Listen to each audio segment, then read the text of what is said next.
Hi, I'm Ann. Welcome back to my channel. Today I'm going to be trying a new type of video. We'll see if you guys like it and I enjoy making it. We'll see how it goes. So a few weeks ago, I think it was, Shelly, I will link her channel, her video specifically down in the description. She looked at a lot of new releases that were coming out and tried to look to see if, one, they were books that she'd be curious to read, and especially books that she would prioritize above other types of books. So it got me thinking about, in general, new books releasing and whether if you already have your TBR set for the next month or if you know what types of books you want to read, if you would put them aside for new books being released. So basically, this video is going to be an amalgamation of looking at some new historical releases that are coming out in June of 2022 and seeing if, one, if I would be curious to read them, and two, if I would prioritize them above the books that I'm already planning to read, because so far I have a pretty ambitious TBR for June. So I have 7 books here and I'm going to be talking about them by the dates they are going to be released. So I have 3 that are going to be released on June 7th, 1 that is going to be released June 14th, 2 that are going to be released June 21st, and 1 that will be released on June 28th. I'm not sure why it's every Tuesday specifically that books come out. If you know why, like, books always come out on Tuesdays. Now, all these books vary in genre, but they are all historical reads. So some of them are nonfiction, some of them are mysteries, some of them are more historical dramas. So I'm just going to delve in and talk about each book I have and kind of analyze whether I would be really anxious to read it. The first one is Woman of Light. I'm so sorry about mispronouncing this name. Callie Ferrero Anstein. I'm so sorry. So this book I actually might read because next month is June on the Range. A lot of different people are hosting this readathon, but basically it is where you try to read Westerns in the month of June, which fits for Woman of Light because it is a multi-generational saga following, I believe, 5 generations of Native Americans, indigenous Chicana. Not sure if I'm pronouncing it right. Here, let's just Google. Chicana. They are Mexican Americans, and it follows this young woman in the 1930s who is Chicana, who tries to trace back her heritage, her ascendants back generations and trace their history, and that's the main idea. So in many senses it is a Western, but it's a Western from the perspective of the Native American or the Mexican American descendants. So it's not so much, I think we think of Westerns as being from the perspective of more the cowboys, the Europeans coming into the US and settling in more of the rugged frontier. So it definitely sounds like an interesting book. It is also only 336 pages, and I'm curious if you have the same reasoning when you pick out new books to read. If you see that it's like 500 to 1,000 pages, usually I'm intimidated to stay away from it for longer. So I can't just like pick up a book that's 500 pages and read it in a couple days.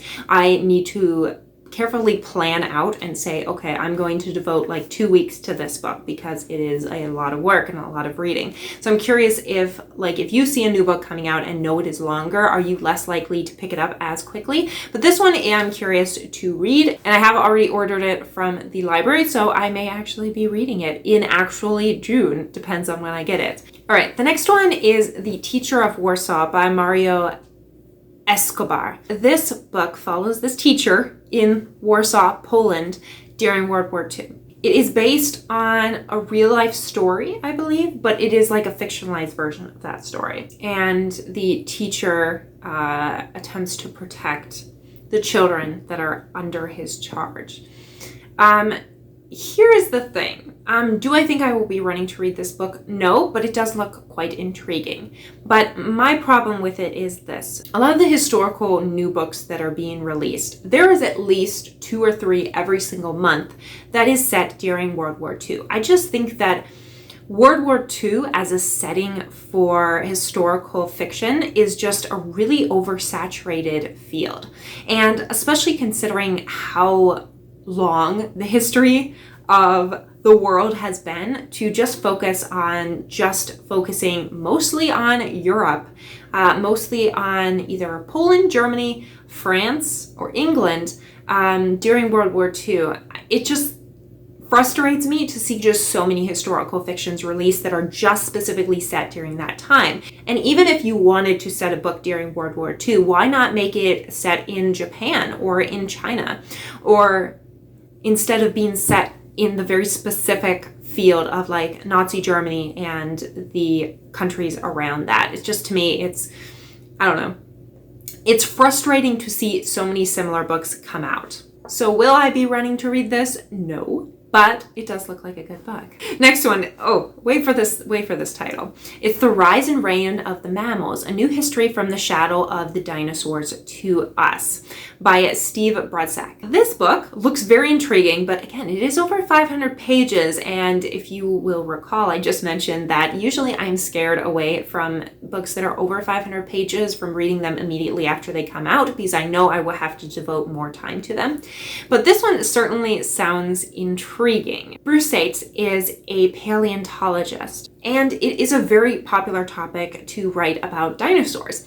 So this history is more unique because it isn't specifically talking about the dinosaurs, it's talking about the rise of mammals. So think of like the woolly mammoth or the saber-toothed tiger, the animals that came after the dinosaurs in a sense. And it's a really intriguing idea to not focus on dinosaurs because I feel like that's a very popular topic to talk about in paleontology, and instead focus on the mammals that survived them, outlived them. So I'm really excited about this book. But again, being 5 pages, I am very intimidated by it. So now we are looking at the one book that is published on June 14th, and that is Horse by Geraldine Brooks. Now, this book follows not one, not two, but 3 timelines. One in the 1850s, it follows this enslaved young black man who decides to ride a horse. That's oversimplifying it, I'm sure. And then it goes to the 1950s, and it follows this young woman who is an artist and obsessed with this picture of a man riding a horse with mysterious origins. And then it follows this woman in 2019, so in the modern era, who is a scientist and decides to trace the origins of a black man riding his horse in the 1800s. So basically, it follows these 3 timelines of understanding this greatest racehorse in American history that has kind of been forgotten. This is fiction as far as I know. Yes, it is fiction. It's also 400 pages, which is not horrible in length. And the cover is quite pretty. However, I will say I'm not going to be running to read this one simply because there are 3 timelines. I really struggle with more than 2 timelines. I just really think it's hard to get historical periods right. And usually when I read books that have 2 historical time periods, I predominantly like one era and I don't really like the other era. I'm not sure if this book would have the same issues, but I am not going to run to find out. So it's not on the top of my radar, but this book definitely looks interesting. There are several famous historical books that follow different racehorses, but specifically to look at more of a black lens of racehorses. I really like that idea. Next one that is going to be published on June 21st is The Key of Deceit by Ashley Weaver. This is the 2nd book of the Electra MacDonald series. The first book of the series was The Peculiar Combination, and I gave it 3 stars, so I wasn't a massive fan of it. It's not the best historical mystery series I've read, but I quite enjoyed it. But it does bring up an interesting idea that I always notice when I look at new releases is usually I'm dissuaded from reading a book if I see a new book coming out and it is the 2nd or 3rd or subsequent in a series. So I know that if I go to read that book, then I will want to read all the rest of the series before I get to it. And that makes me less likely to order it from the library or want to read it because I know it's not just one book I have to read, but 2 or 3 or more. I'm curious if you are the same, where if there is a new book that is being released, if you see if it's a sequel, are you less likely to pick it up than you would if if it's the first book of a series or if it's a standalone. Just curious about that. But this is also only 272 pages. It's a cozy murder mystery set during World War II. Again, I think World War II is a very oversaturated market in the historical publishing industry. I just wish that they had more eras to publish in and authors just didn't write solely about World War II. I mean, I would even take World War I at this point, and there are a few World War I's, but World War II is just such an oversaturated market for the historical publishing industry. And the next one, which is going to be published on June 22nd as well, that is The Earth is All That Lasts, Crazy Horse, Sitting Bull, and the Last Stand of the Great Sioux Nation by Mark Lee Gardner. The main reason I am slightly dissuaded from reading this is it is 560 pages, which is a very long book. But it is a dual biography of Crazy Horse and Sitting Bull, possibly two of the biggest Native American leaders in all of history. And it follows the final chapter in the War of Resistance of the Native Americans. It sounds like an intriguing book, especially since I've read a few articles.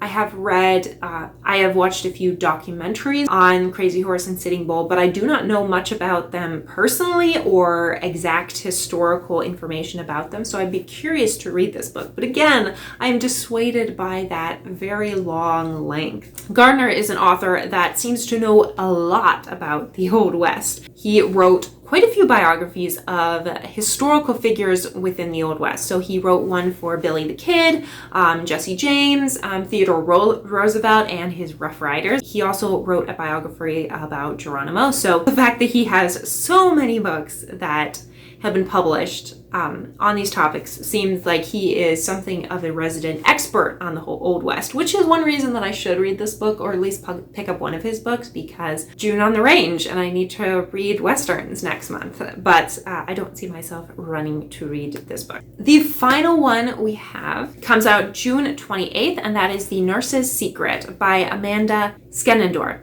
So this book was described as The Alienist meets The Light of Luna Park. I have not read The Light of Luna Park. However, I do love The Alienist by Caleb Carr. I have talked about it enough on my channel.